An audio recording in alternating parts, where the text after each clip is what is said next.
la bienvenida a todos ustedes en esta tarde que han venido aquí para estar con nosotros, pero sobre todo para estar con el Señor, que es lo más importante. Vamos a orar, cierra tus ojos un momentito, porque vamos a pasar ya directamente a la palabra. Y como les anuncié el otro día, el mensaje de hoy creo que va a ser un mensaje muy importante porque vamos a poner la base para lo que queremos que sea todo el año. Para poder edificar hay que poner una buena base, un buen fundamento, y en esta tarde el mensaje va a consistir en eso. Cómo poner una buena base para que este año 2016 sea un año de victoria y sea un año de bendición. Oramos. Padre Celestial, te damos muchas gracias por tu presencia con nosotros en el día de hoy. Gracias porque nos permites también a través de tu palabra conocerte y servirte. Y queremos en esta tarde que tú abras nuestro entendimiento, Señor.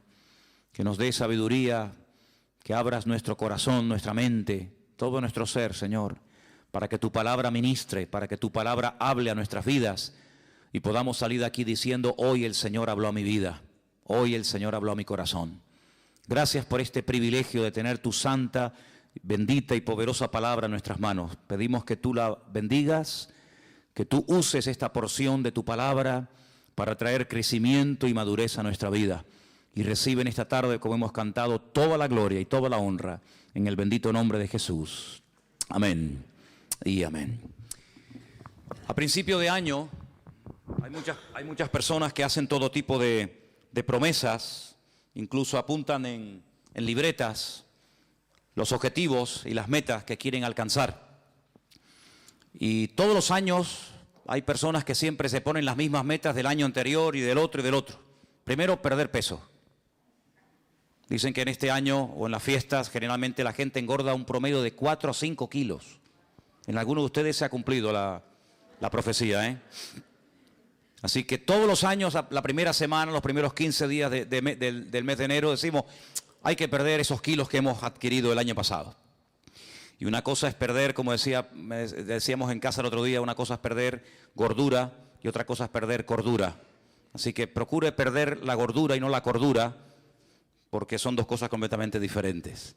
Después algunos dicen, voy a proponerme leer la Biblia desde el principio.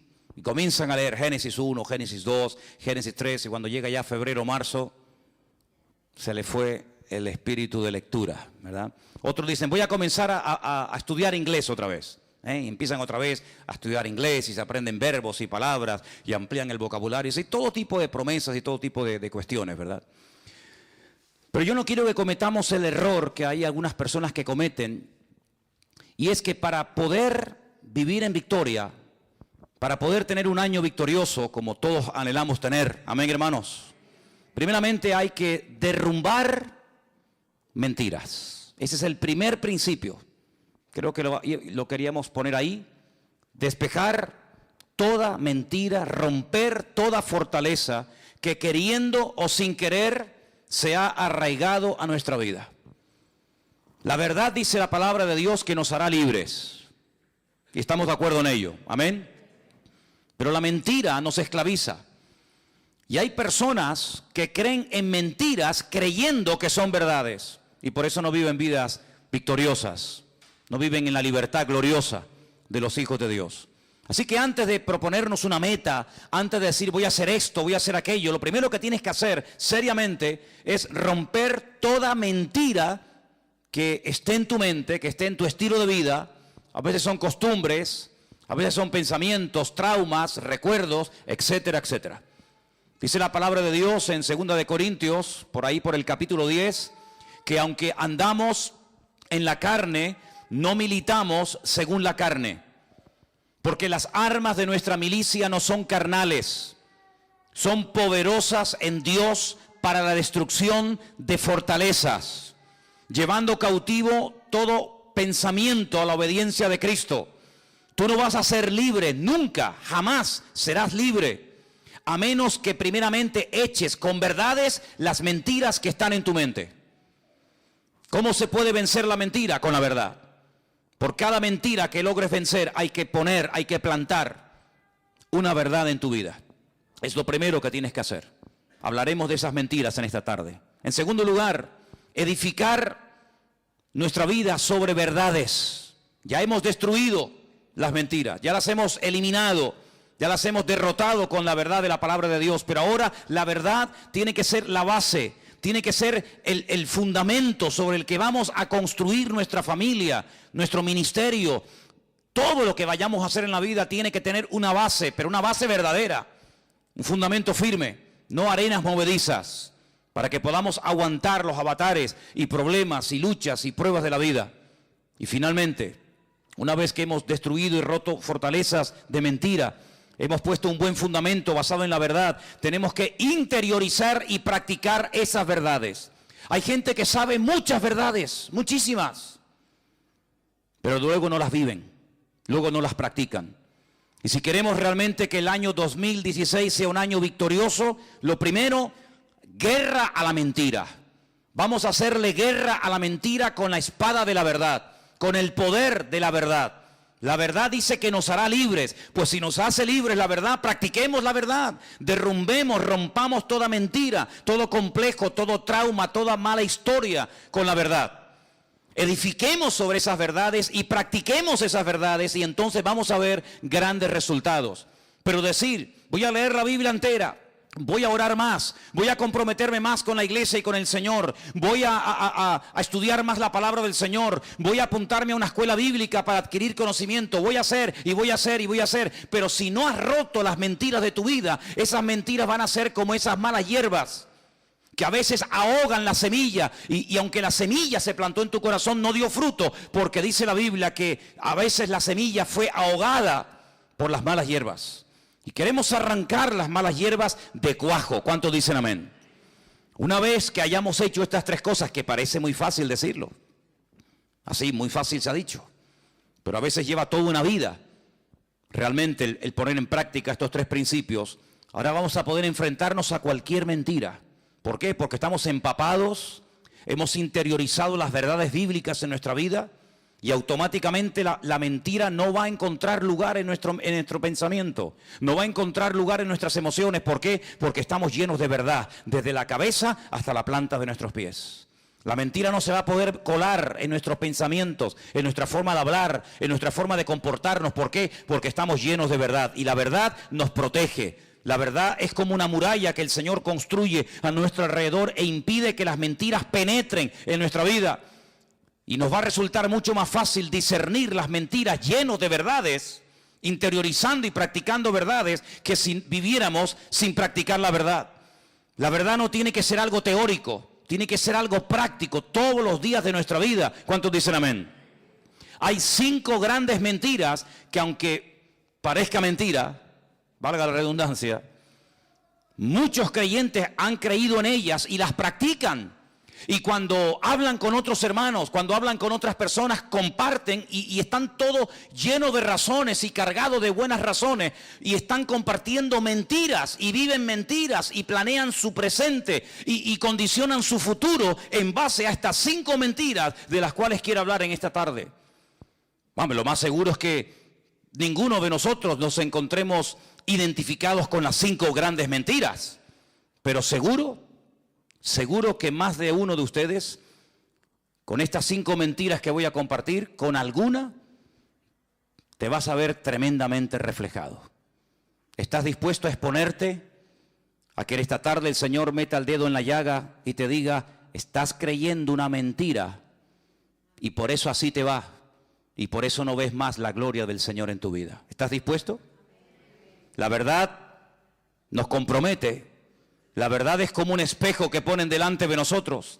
Y cuando nos ponemos delante de un espejo, si te ves mal, es feo, si te ves como te veas, no te enfades con el espejo. El espejo proyecta, el espejo refleja lo que ponen delante.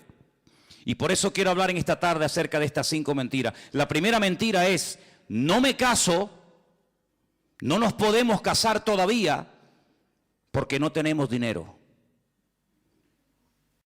Ustedes dirán, qué tontería. ¿Seguro? ¿Saben la cantidad de parejas? ¿Saben la cantidad de creyentes, jóvenes, que les gustaría formar una familia, que les gustaría casarse, que les gustaría vivir con él o con ella toda su vida, pero dicen, no nos podemos casar porque no tenemos dinero? ¿Y no será que no tienes dinero porque no te has casado? ¿No será al revés? Si no tengo dinero, no me puedo casar. Pero ¿y si me caso, no vendrá la bendición a mi vida? ¿Cuántos dicen amén? ¿Es muy difícil lo que estoy diciendo esta tarde? ¿Estoy predicando demasiado profundo? Yo soy muy simple a la hora de predicar. Soy muy claro y muy directo.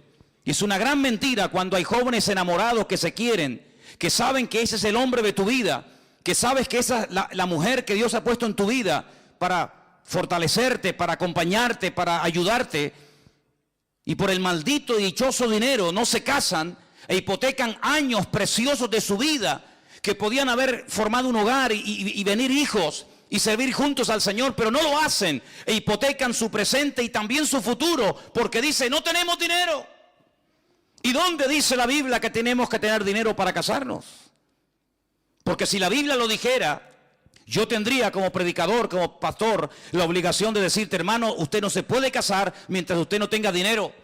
Pero como la Biblia no lo dice, ni en ninguna parte de la Escritura encontramos que el requisito básico e indispensable para que dos jóvenes enamorados se puedan casar y formar una familia es tener dinero, no te lo puedo enseñar. Hay bendiciones que no vienen porque la gente no está dispuesta a pagar el precio. Porque hay algo que yo quiero que en este culto y a lo largo de todo este año interioricemos, y por eso quiero que lo proyectemos ahí para que lo lean y lo digan conmigo en alta voz. La falta de fe es la causa de la mayoría de los problemas. ¿Cuántos dicen amén? ¿Lo tenemos ahí? Léalo fuerte, por favor, quiero oírles. La falta de fe es la causa de la mayoría de los problemas. Otra vez, la falta de fe es la causa de la mayoría de los problemas. No es la falta de dinero, es la falta de fe. Por eso te pregunto, ¿la fe qué es?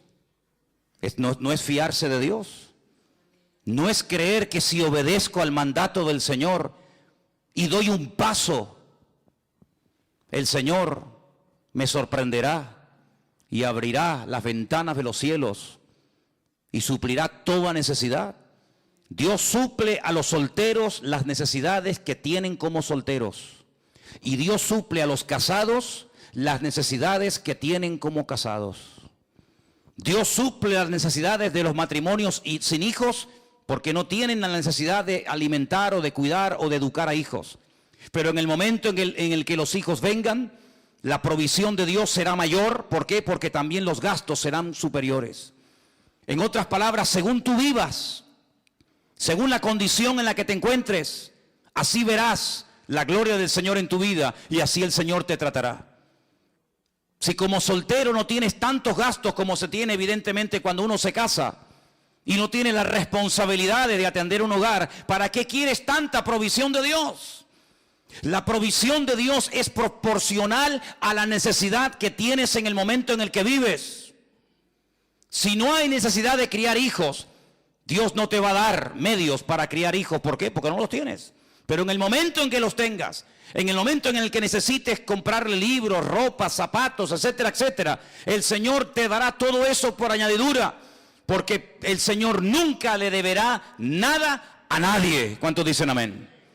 Así que si hay alguien aquí en la iglesia o alguien que nos escucha por internet y está frenando la bendición en su vida, porque hermanos, hay personas que frenan, que detienen la bendición de Dios, está sobre sus cabezas, pero no se mueven, no se fían de Dios, quieren moverse en su seguridad. Y si yo les contara la falsa seguridad que produce el dinero, se quedarían con la boca abierta de ver gente que hoy tenían su futuro arreglado, lo tenían todo dispuesto y preparado para pasar una buena vejez, y así, en un minuto, se les fue todo. ¿Cuántas personas ahorraron? ¿Cuántas personas metieron en bancos, en fondos de pensiones, sus ahorros, pocos o muchos? Y por las razones que no vamos a entrar ahora a cuestionar, lo perdieron absolutamente todo. Ahora podemos entender por qué la Biblia nos enseña, bienaventurado el varón que confía en el Señor su Dios y no en el hombre. ¿Cuántos dicen amén? Si estás enamorado y el Señor te ha mostrado que ese es el hombre de tu vida, que esa es la mujer que Dios ha puesto en tu camino, da el paso de fe. Obedece al Señor. No te expongas a la tentación. No entres en un terreno peligroso por miedo a que Dios te va a fallar. ¿Y de qué voy a vivir? ¿Y qué voy a comer? ¿Y qué voy a vestir? ¿No le suenan estas palabras? ¿No le suenan estas palabras? Me llama la atención que hace 2000 años atrás, nuestro amado y querido Señor Jesucristo dijo: los gentiles, la gente que no me tienen a mí, la gente que no me conoce a mí, la gente que no cree en mis promesas, están todo el día dándole vueltas a la cabeza qué voy a comer y qué voy a ponerme de ropa y dónde voy a ir y cómo voy a pagar esto. Así hablan los gentiles. Escucha un par de minutos a un inconverso y al momento te darás cuenta, este no tiene el Dios que yo tengo. Hace unos días una persona de este barrio me dice: para mí el 2016 va a ser exactamente igual que el 2015. Simplemente que en vez de poner en un papel 15, cambiaré un numerito y pondré 16. Qué triste llegar a una cierta edad en la vida y ver una persona que para él es lo mismo el 13, el 14, el 15, el 16, el 20 o el 40. ¿Por qué? Porque no tiene un Dios grande. No conoce a un Dios poderoso como el que tú y yo tenemos. ¿Cuántos dicen amén? Yo no me quiero poner como ejemplo de nada. Pero si algún día quieren saber en qué condiciones, cómo nos casamos Elena y yo, la verdad es que a veces me río cuando veo gente que dice: es que no me caso porque no tenemos dinero. Les digo sinceramente que cuando tú te fíes del Señor y te dejes de planificar tu vida y de organizar hasta el último momento de tu vida. Saben, hermanos, una de las cosas que el Señor nos enseñó el año pasado y prácticamente está ahí a la vuelta de la esquina, como quien dice, es a no depender de nosotros mismos, a no confiar en nosotros mismos, sino a confiar 100% en el Señor. ¿Cuántos dicen amén? Y en estos tiempos de crisis, muchos hermanos vieron más la gloria y la provisión de Dios que cuando tenían abundancia y les sobraba de todo.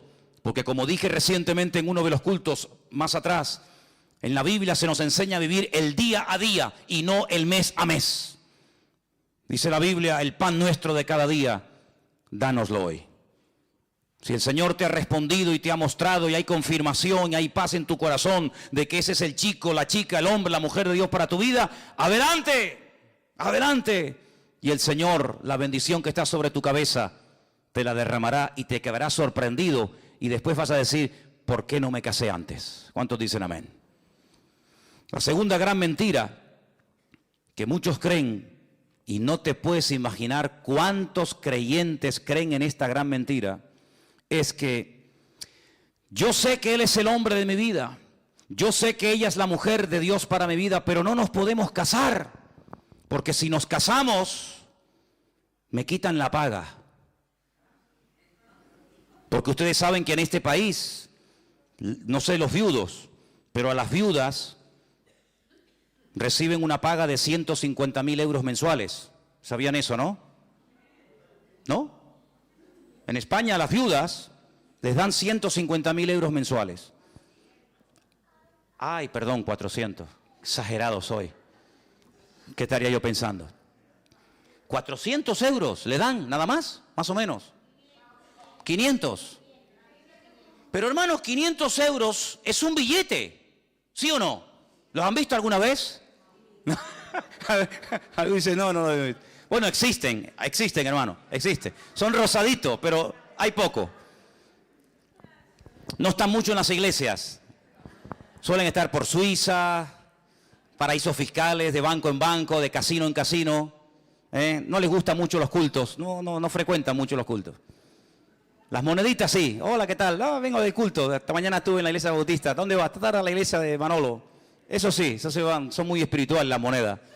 Los de 500 son carnales. No les gusta pisar una iglesia. No les gusta nada del Señor. No sé por qué será. Pero existen. Hermanos, ¿sabe qué?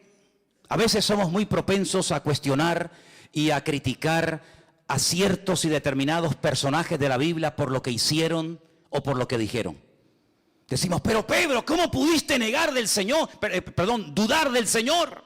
y ahogarte cuando estabas caminando por encima de las aguas y viste al Señor a tu lado. ¿Cómo pudiste dudar? Hermano, ¿y nosotros? ¿Y nosotros? ¿Y cómo pudo Moisés bajar de la montaña después de haber estado 40 días de ayuno y oración y tirar por el suelo la obra de Dios, las tablas de los 10 mandamientos en un momento de enfado? ¿Cómo pudo hacer aquello? Ay, hermano, ¿y usted y yo? No hemos perdido nunca los nervios ni nos hemos enfadado, todos los hemos hecho perfectos. ¿Y cómo pudo fulanito? ¿Y cómo pudo David? ¿Y cómo pudo menganito hacer tal y aquello? Ay, hermano.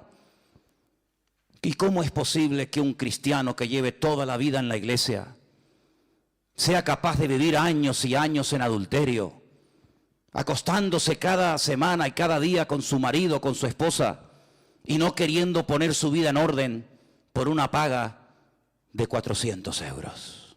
¿Así valoras a Dios? ¿Eso es lo que vale tu testimonio?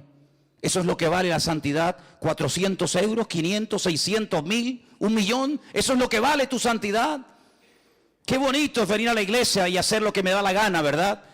Qué bonito es decir, no, yo organizo mi vida, mi tiempo, mis pagas, mi tiempo libre, mi mujer, mi marido, mi esto y aquello, pero después voy al culto y el Dios me tiene que hablar, me tiene que bendecir, me tiene que ayudar, me tiene que dar trabajo, tiene que proveerme esto y aquello. Pero hermano, las condiciones no las pone usted, las condiciones las pone el Señor. ¿Cuántos dicen amén? Y sin santidad, mi Biblia dice, y la suya también, sin santidad nadie verá al Señor. Pues lamentablemente tengo que decir que he conocido y conozco creyentes que no se casan ni ponen su vida en orden porque el Estado les quita la paga. Y hermanos queridos, ¿y no creen ustedes que a lo mejor si se pusieran en orden delante del Señor, el Señor le daría mucho más que esa paga del hombre? Y verían cómo el Señor es fiel y cómo el Señor bendice a la persona obediente y que se fía de Dios. ¿Cuántos lo creen conmigo? Gloria a Dios. Otra gran mentira: no nos casamos porque no tenemos dinero, no nos casamos porque nos quitan la paga. ¿Quiere más? No tenemos hijos, no podemos de momento tener hijos porque la vida está muy difícil. Y algunos cuando quieren tenerlos no les vienen. Hicieron todo lo humanamente posible para evitar que vinieran. Y algunas parejas, no muchas, pero conozco algunas que cuando quisieron que vinieran, no venían. Y veían a otras parejas cómo tenían hijos, pero ellos no. Y ya no hacían nada para evitar el tenerlos, pero ya no venían, ¿verdad? Como si nosotros pudiéramos negociar la vida o la muerte, el sí o el no, el estar o no estar, deseosos de ser padres por una situación económica. Ya sé que la vida que vivieron nuestros padres, nuestros abuelos y nuestros antepasados no tiene nada que ver con la vida, con las exigencias de un joven, de un niño, de una pareja hoy en día. Ya sé todo eso, ya lo sé. Ya sé que antiguamente se tenían un montón de hijos y no se pensaba si estudiaban o si no estudiaban esto o aquello. Pero no nos habremos complicado la vida nosotros los creyentes y cuestionamos o dudamos de la provisión de Dios con la excusa de que como estamos pasando tiempos difíciles y tiempos de excusa, lo que tenemos que hacer es sacrificarnos y no tener hijos, cuando la Biblia dice que la bendición de Dios para un matrimonio son los hijos. La herencia del Señor son los hijos. ¿Por qué no quieres la herencia de Dios? ¿Por qué no quieres tener la herencia del Señor? Cuando lo más hermoso en la vida es poder tener entre tus brazos a un hijo tuyo y a una hija tuya. ¿Cuántos dicen amén? Padres y madres que están aquí, ¿estamos de acuerdo, sí o no? Lo más hermoso del mundo es tener un hijo y tener una hija. Lo más hermoso. No hay gozo, no hay alegría más grande en la vida que tener a un pequeñín corriendo por tu casa. Hermano, perdonen la expresión, pero hasta cuando hace caquita, hasta te alegra, porque la caquita de tu hijo es la más especial de la tierra. Es increíble. Y se la enseñamos, mira cómo la hace, mira cómo es. Y el otro dice, hermana, por favor. No, pero es hermosa, hermana. Es increíble, hermanos, cómo se pierden esa bendición tantas parejas. Tantas parejas se pierden esa bendición. No crean esa mentira, es una mentira, es una mentira. ¿Cómo que yo tengo que estar sobrado económicamente para poder tener hijos? ¿Pero qué te crees que eres tú? ¿Dios o qué? Es el Señor el que organiza nuestra vida, no somos nosotros. Pero vivimos en un contexto, en un sistema que nos ha engañado y nos ha cegado, creyendo que nosotros hasta podemos organizar nuestra vida. Cuando la Biblia dice, no vivo yo, mas vive Cristo en mí. Y te vuelvo a repetir, en el momento en el que vengan los hijos y vengan más necesidades, evidentemente, también vendrán más bendiciones de parte del Señor. Si tienes 3 hijos, Dios te proveerá para 3 hijos. Si tienes 10, Dios te proveerá para 10. Y si tienes 500, que lo dudo, pues para 500 el Señor te suplirá. No tienes que tener ningún temor. ¿Cuántos dicen amén? No tengan ningún temor. Es más, tener hijos cuando te sobra, lo hace cualquiera. No tienes que ser ni creyente. Si tienes 1 millón de euros en el banco y ganas un sueldazo tú todos los meses y tu mujer otro tanto, bueno, sí. ¿Y no será que después quieres viajar y conocer mundo y ir por aquí, ir por allá y los hijos son un estorbo y ya nos van a frenar y nos van a cortar la libertad? Entonces, ¿qué quedamos? No tenemos hijos porque no tenemos dinero. Y cuando tenemos mucho dinero queremos pegarnos la gran vida y de momento vamos a disfrutar. Y a veces he escuchado esa barbaridad de decir, no, vamos primeramente a disfrutar y después que vengan los hijos. Y los hijos escuchando. Es como cuando una madre me dice, nosotros no queríamos que vinieran más hijos, pero bueno, vino esta. Y recuerdo una vez que una niña se quedó mirando a su mamá y le dijo, esto es verdad, ¿eh? Mamá, ¿tú no querías que yo viniera? No, calla, hija, que tú no son conversaciones de adultos. Sí, entienden. Claro que, ¿cómo no van a entender? ¿Son tontos o qué? Entienden más que lo que tú te crees. Amados, no creamos las mentiras del mundo. Si quieres ver más las bendiciones de Dios en tu vida, arriésgate. Porque el Señor no le debe nada a nadie. Y la causa de todos los males, y la causa por la cual muchos no prosperan, y la causa por la cual muchos nunca les llega, aunque ganen millones, es porque la falta de fe es el padre de todos los problemas que vienen a nuestra vida. Cuarta mentira. No puedo dar ofrendas, ni diezmos, ni colaborar con la obra, aunque me gustaría mucho hacerlo, porque no gano lo suficiente. Y algunos se lo creen. Dice, no puedo dar una ofrenda especial, no puedo ir al campamento, pero me gustaría pagarle a 4 o 5 jóvenes o hermanos para que vayan, o me gustaría mandar una ofrenda para comprar Biblias, o me gustaría ayudar más a la obra de Dios, pero no puedo porque gano poco dinero. Y algunos se lo creen y se llaman cristianos y llevan toda la vida en la iglesia. Y así como organizan su vientre, organizan su tiempo y organizan su dinero y organizan todo.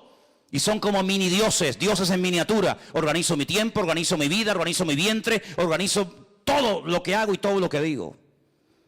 Dice la palabra de Dios, y quiero llevarles a un pasaje que gracias al Señor están todas las Biblias nuestras en esta tarde, y está en el último libro del Antiguo Testamento, en el libro del famoso profeta Malaquías.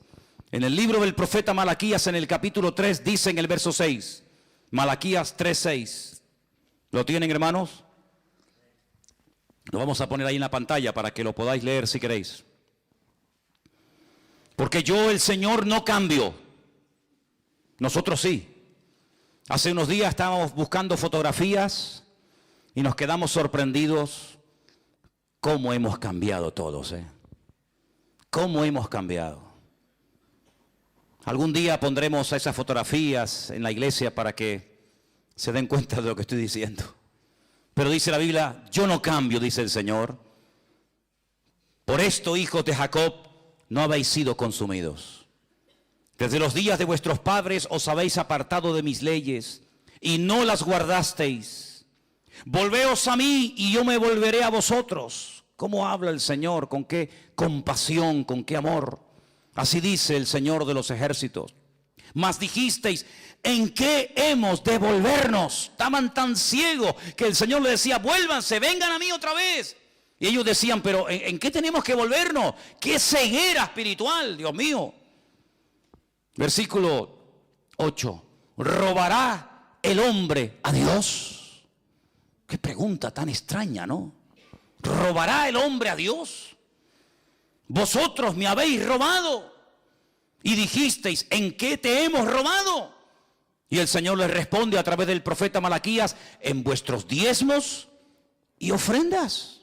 Así se le roba a Dios. No es que voy a coger una ametralladora y me voy a ir a la puerta de la Nueva Jerusalén y voy a pegarle un portazo a la puerta y voy a llevarme el trono de Dios, o voy a llevarme a un ángel así agarrado por la sala, o voy a llevarme yo que sé. No, no es eso. Es más sencillo que eso.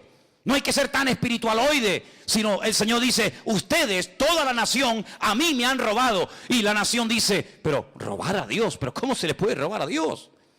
Dice, pues ustedes me habéis robado cuando no me habéis traído ni vuestros diezmos ni ofrendas. Y dice versículo 9, malditos sois con maldición, vosotros, la nación toda, me habéis robado. Madre mía, esto es impresionante, esto es tremendo. Traed los diezmos al alfolí, todos los diezmos al alfolí. Y hay alimento en mi casa, y probadme ahora en esto, dice el Señor de los ejércitos. Si no, abriré las ventanas de los cielos, derramaré sobre vosotros bendición hasta que sobreabunde. ¿Quién dice esto? El Señor lo está diciendo a través de su bendita palabra. Y dice algo más en el verso 11, que a veces parece como que no es importante, pero es muy importante. Dice, reprenderé, aparte de lo que ya ha dicho en el versículo 10, añade, reprenderé también por vosotros al devorador. Mi pregunta es, ¿quién es este devorador? ¿Quién es este? ¿Quién es el devorador? Satanás, el diablo, el que devora, el que viene a matar, a hurtar, a destruir. Llámalo calumniador, Satanás, padre de mentira, devorador. Tiene más de 27 títulos o nombres de la Biblia, para que sepamos cómo se mueve, cómo actúa, cuál es su naturaleza. Uno de ellos, el devorador, el que lo traga, el que lo consume todo. Lo reprenderé. Y no os destruirá el fruto de la tierra, ni vuestra vid en el campo será estéril, dice el Señor de los ejércitos. Amigo, yo creo que Él tiene la suficiente credibilidad como para creer en Él y no dudar de Él, ¿sí o no? Esto no es una promesa de Zapatero, ni de Rajoy, ni de fulano de Mengano, es una promesa del Señor. Yo reprenderé al devorador. Habrán millones de insectos y millones de plagas en el mundo, pero si ustedes hacen lo que tienen que hacer, yo mantendré a raya, yo lo mantendré a raya. Vuestra vid no se va a echar a perder. Habrá bendición hasta que sobreabunde, dice el Señor. Y todas las naciones, versículo 12, todas las naciones os dirán, bienaventurados, porque seréis tierra deseable, dice el Señor de los ejércitos. Unas promesas tremendas que muy pocas veces se leen, pero en este primer domingo del año creo que vienen bien leerlas. Entonces, haga lo que tiene que hacer, cumpla delante de su Dios con lo que tenga que cumplir y deje los resultados en las manos del Señor. Yo no soy como esos predicadores que abundan por ahí, cada vez hay más, lamentablemente, que todo lo arreglan con diezmos y ofrendas. Usted está enfermo, ofrende y diezme. Usted tiene un problema en el matrimonio, ofrende y diezme. Yo no soy de esos cuatreros del púlpito que despellejan a las ovejas y se pegan la gran vida a costa de la pobre gente. Yo no soy de esos. Al contrario, totalmente enemigo de ese evangelio, que ni es evangelio ni es nada. Y ellos lo saben. Pero sí soy una persona que cuando la Biblia dice algo, mi obligación es decirlo. Y la palabra del Señor nos enseña que si queremos ser personas prósperas, económicamente hablando, materialmente hablando, hay unos principios ineludibles. Hay algo que yo tengo que hacer como padre de familia, como hombre, como matrimonio, cosas que tenemos que hacer. Y cuando las hagamos, la bendición viene. Eso sí dice la Biblia. Y yo se lo dejo ahí para que usted lo analice y coma el pescado y deje las espinas a un lado. La quinta y última mentira: no puedo asistir a los cultos, tengo que trabajar mucho, tengo que hacer muchas horas extras porque tengo muchas cosas que pagar, tengo muchos gastos, y han creído en la mentira que cuanto más horas trabajan, más dinero van a ganar. Y eso es falso. Hay gente que está trabajando más que nunca y ganando menos que nunca. ¿Qué le parece? No puedo ir al culto el jueves. ¿Por qué? Pues estoy trabajando. No tengo que hacerlo, pero yo voy a quedarme porque tengo que hacer horas extraordinarias. Y el domingo tampoco puedo ir. Y al retiro de febrero, no cuenten conmigo. Ay, cómo me gustaría ir, pero no puedo porque tengo... Cuando dice la palabra de Dios, buscad primeramente el reino de Dios y su justicia. Y todas las demás cosas vendrán por añadidura. Yo me imagino, y por eso me adelanto, para que no se infiltre esa mentira entre nosotros con este anuncio que acabo de dar hace un instante del retiro para el mes de febrero, que algunos ya habrán dicho en su corazón, ¿cómo me gustaría ir? Pero no tengo dinero.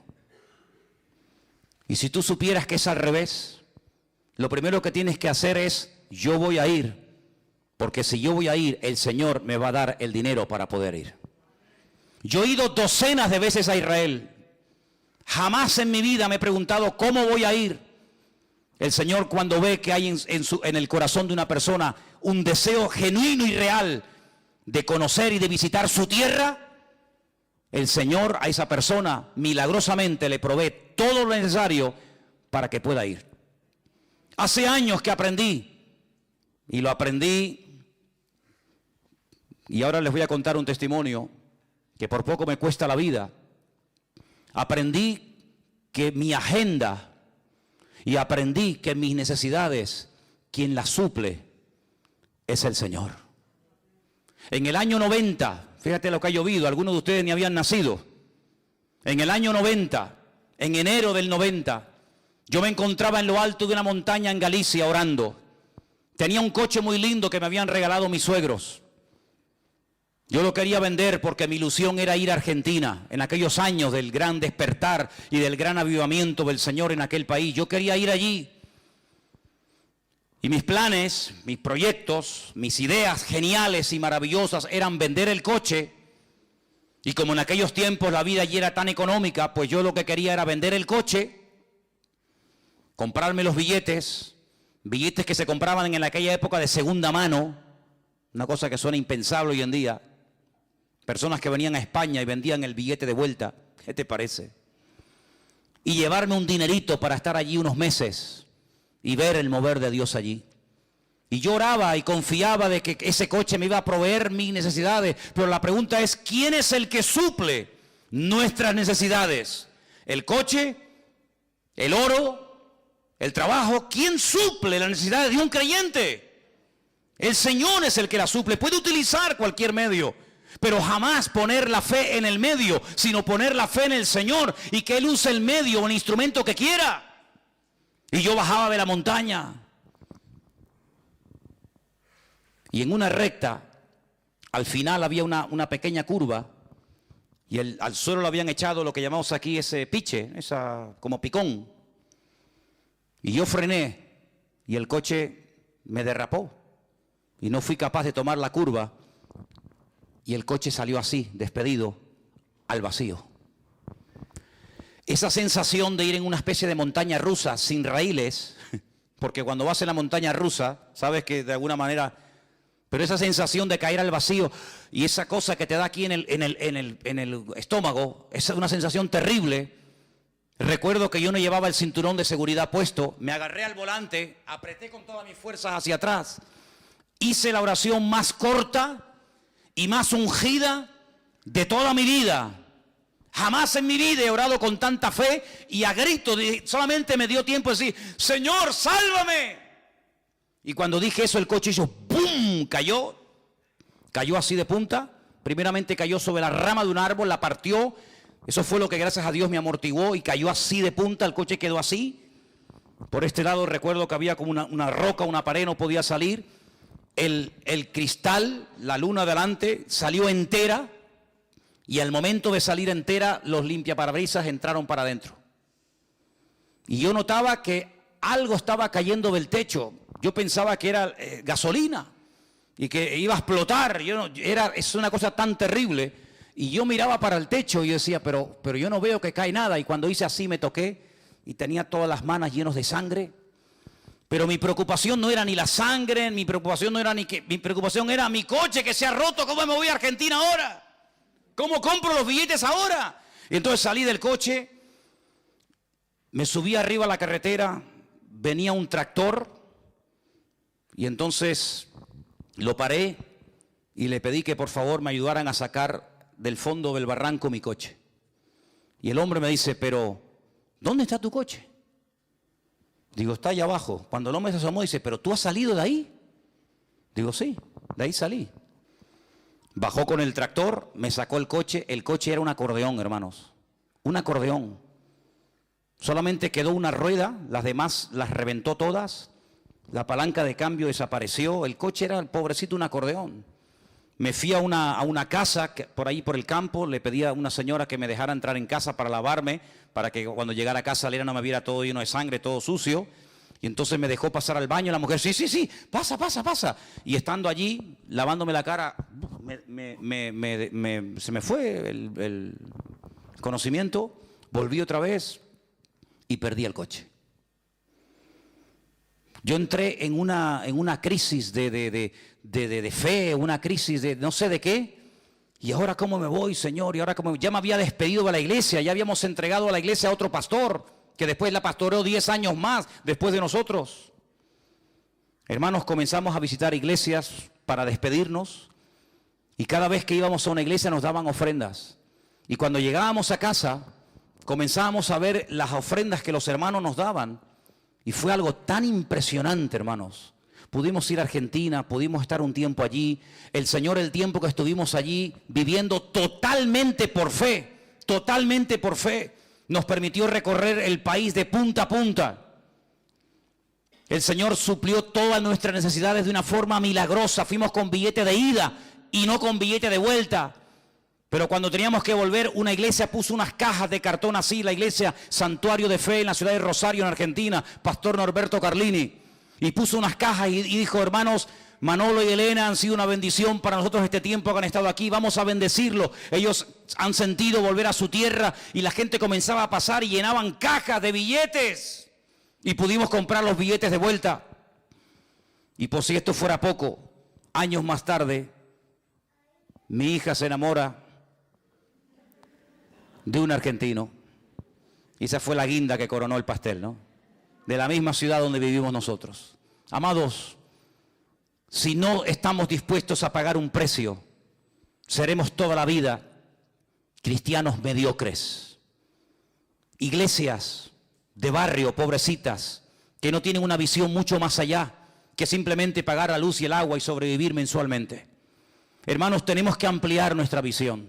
Tenemos que creer que nuestro Dios es un Dios grande, que no lo limita nada ni nadie, pero sí nosotros podemos llegar a limitar a nuestro Dios con nuestra forma de hablar, creyendo en estas 5 mentiras, que simplemente he mencionado 5, podría mencionar otras más. Pero tenemos en este año que activar nuestra fe de tal manera que podamos ir mucho más allá de lo que, gloria al Señor, hasta el día de hoy hemos podido llegar, porque nuestro Dios es el Dios todopoderoso. ¿Cuántos dicen amén? Y por eso he reservado para el final 2 versículos que los leí en estos días y son realmente impresionantes. Quiero llevarles un momentito al libro de Deuteronomio, el capítulo 7 y el capítulo 8. Y voy a leer 2 versículos y explicarles brevemente algo para que os deis cuenta, como un agregado más, que no solamente hay que romper mentiras y edificar sobre la verdad y poner en práctica las verdades aprendidas semana tras semana, mes tras mes, sino que hay algo que he querido dejarlo para el final como una especie de postre que nos ayude a ver durante este año la bendición de Dios en nuestra vida. Deuteronomio capítulo 7 se leyó desde el 12 en adelante, pero el versículo 12, Deuteronomio, yo lo voy a leer en otra versión. Creo que nos va a ayudar a comprenderlo un poquito mejor.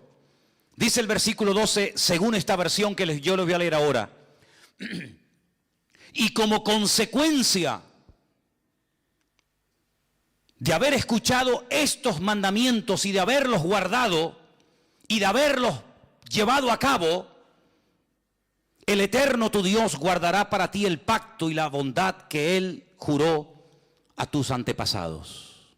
Fíjate, como consecuencia de, no como algo automático, no como algo que se produce instantáneamente, sin ningún tipo de esfuerzo por mi parte, sino como consecuencia de haber puesto en práctica los mandamientos del Señor, como consecuencia de haber interiorizado y de haber vivido y de estar viviendo en la verdad. La consecuencia directa de eso es que el Señor cumplirá con su pacto, pacto que ya había dado a nuestros padres en el pasado. Miren, hermanos, hay algo muy interesante que los judíos han hecho durante mucho tiempo, y a ellos les ayuda todos los años a tener un ciclo de lecturas, empezando por el libro del Génesis y terminando por el libro de Deuteronomio, independientemente de otros libros, independientemente de otras lecturas.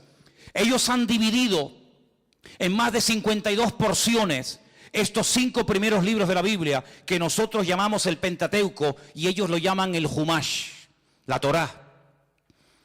Ellos leen a lo largo de un ciclo que dura un año, de octubre a octubre, estos primeros 5 libros de la Biblia, y a cada una de estas porciones le han puesto un nombre. Y así, simplemente mencionando el nombre, ya saben de qué libro y de qué porción estamos hablando. Hay una porción que empieza en Deuteronomio 7:12, el versículo que yo les acabo de leer. Y el nombre que le han puesto a esa porción, que va hasta otros capítulos, se llama Ekev. Ekev. Y la palabra Ekev significa talón, el calcañar.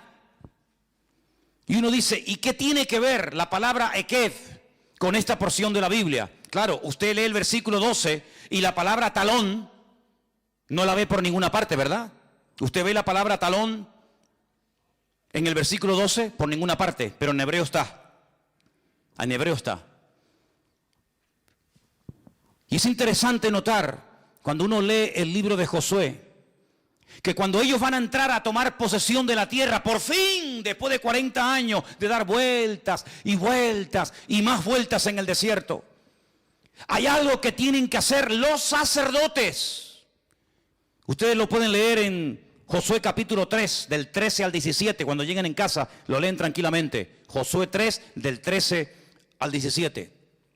El Señor le dice a Josué, dile a los sacerdotes que portaban el arca, que cuando ellos entren y mojen sus calcañares, sus tobillos, cuando las plantas de sus pies entren a las aguas del río Jordán y se queden firmes, quietos, sin moverse en medio del río Jordán, las aguas que vienen del norte de Israel se detendrán. Y evidentemente las aguas que van hacia el sur, que entran en el Mar Muerto, se irán. Y se producirá un vacío, y entonces aprovechen para penetrar y cruzar el río Jordán y tomar posesión de la tierra prometida y conquistar la tierra de Jericó. Fíjate qué interesante, no dice cuando se mojen la cabeza o metan la mano, sino cuando se mojen las plantas de los pies de los sacerdotes. Tenemos una expresión que muchas veces decimos, hay que mojarse, amigo, mójate, mójate, cuando le hacen una pregunta en la televisión a una persona, a ver, ¿quién va a ganar, fulano o mengano? Y dice, bueno, no, mójense, mójense. Habéis visto esa expresión, ¿verdad? ¿La habéis escuchado? Probablemente venga de ahí. En otras palabras, hay 2 millones de personas esperando a ver qué van a hacer ustedes. En otras palabras, la tierra va a ser conquistada. Vamos a poder pasar de la rutina a la libertad gloriosa de Canaán cuando ustedes decidan que las cosas cambien. Ya hemos estado demasiado tiempo en el desierto dando vueltas. Si los sacerdotes dicen, está bien, sabemos cuál es nuestra obligación, sabemos lo que tenemos que hacer, pero mañana, otro día, el pueblo iba a estar detenido, miles y miles de personas, familias, jóvenes, ancianos, iban a estar detenidas porque unos señores no terminaban de interiorizar una verdad que ya conocían. ¿Cuál era? Mojarse la planta de vuestros ekev, de vuestros talones. Una vez que ustedes hagan su parte, el milagro se producirá, y como resultado, como consecuencia de haberse producido el milagro, toda esta nación será afectada positivamente. De ustedes depende. Ahí está la tierra, yo estoy con ustedes, nadie les podrá vencer jamás, aunque sean más numerosos, aunque estén mejor armados, aunque sean más fuertes, no pasa nada. Aquí empieza hoy un cambio. Aquí empieza hoy un principio de una vida nueva. De ustedes depende, amigos. Esa es una explicación. La otra explicación es que en el versículo 12 el Señor dice: cuando ustedes cumplan y pongan en práctica estos decretos que yo les mando hoy, y habla de decretos en plural, mishpatim. En otras palabras, cuando la gente menosprecia algo, es como si lo pisotearan. Dice: no echéis las perlas a los cerdos, no sea que las pisoteen y se vuelvan contra vosotros. Es decir, lo que la gente menosprecia, como la obediencia al Señor, como la fidelidad al Señor, como poner nuestra fe y nuestra confianza en Él, lo que la gente menosprecia y pisotean con sus pies y con sus talones, vosotros cumplidlos. Y cuando lo cumpláis, entonces podréis ver la gloria de Dios, y el pacto que hice con vuestros padres se cumplirá, y veréis la bondad y la misericordia del Señor. Eso es lo que está diciendo el Señor. Por otra parte, cuando vamos al capítulo 8, encontramos en el versículo 1 algo muy interesante. En nuestra versión española dice: cuidaréis de poner por obra todo mandamiento que yo os ordeno hoy. En el capítulo 7, la palabra mandamientos está en plural. Y en el capítulo 8, verso 1, la palabra mandamiento está en singular, no dice mandamientos. Y aparte hay otra cosa muy importante, que es el artículo. Cuidaréis de poner en práctica el mandamiento, todo el mandamiento. En otras palabras, cuando empieces a cumplir algo, cúmplelo todo. No te quedes a medias. Porque si te quedas a medias y no practicas el 100% de la verdad, es como si no hubieras practicado absolutamente nada de la verdad. Hay gente que comienza a caminar en fe. Le dices: mira, la única manera de que el Señor perdone tus pecados es arrepintiéndote, creyendo en la obra de Cristo en la cruz por ti, pidiéndole perdón, aceptándolo en tu corazón, confesándolo con tu boca como tu Señor y Salvador, y si lo crees y lo haces hoy y aquí, serás salvo y pasarás de muerte a vida. Y lo creen, y lo hacen. Y todos los que estamos aquí, o la mayoría, lo hemos hecho. ¿Sí o no? Al poco tiempo esas personas comienzan a leer la Biblia, y nace de ellos o de ellas, y aquí ha pasado continuamente, todos los años pasa continuamente este milagro, que vienen y te dicen: oye, ¿cuándo me puedes bautizar? Y yo les digo a esas personas: ¿y quién te habló del bautismo? Porque no te dije: oye, que ya han pasado unos meses o ha pasado un año y tienes que bautizarse. No, sino que ese acto de obediencia que nació un tiempo atrás aceptando al Señor, ha ido creciendo, esa fe ha ido creciendo y nace espontáneamente porque lo pone el Espíritu en el corazón de esa persona el que se tenga que bautizar.